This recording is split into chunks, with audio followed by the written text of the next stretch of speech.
All right, so we've got a lot of good things going on here. We've got a composition, we've got a much better sense of lighting happening here, and now let's just kind of combine all this together to make it feel like a unified piece. So the first thing we're going to do, if you notice in the original picture here, if I zoom in, there is a lot of, I hope that you guys can see that, a lot of noise as compared to our T-Rex, who does not have that much grain coming from the camera.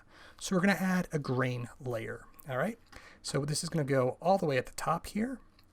And we're just going to add a new layer here by clicking on this button. Nothing looks like it's happened, but what we're going to do is we're going to fill this up. To fill everything up, we can use the paint bucket tool, which is right here. Get to that from G for gradient. It's just going to look like a big white nothing, right? But now we're going to add a filter. This filter is the noise filter. So we're going to add noise. And we want this, we can use Gaussian, or we'll make it monochromatic. So we can kind of see if we zoom in here. There's our noise.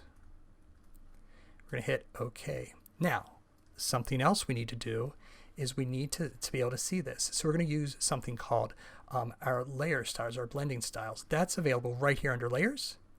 And you can see that all of these do a bunch of different things. What darken is going to do is it's going to look at the darkest thing between the pixels above and below it, and whichever is darker, it's going to choose. And that's what we're going to use. That and multiply is also another one that works. So you can see multiply is a little bit darker, and darken is a little bit better. So we're going to use darken.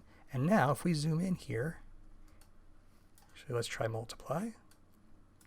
You can see that we've got our grain on the entire thing. Now this grain, maybe it's a little bit strong, and we can see that's also happening here on our dinosaur. So if we feel like it's a little bit strong, and I do, we can always select this grain layer and pull back the opacity just a little bit so that we still have a sense of grain throughout, but it's not as strong.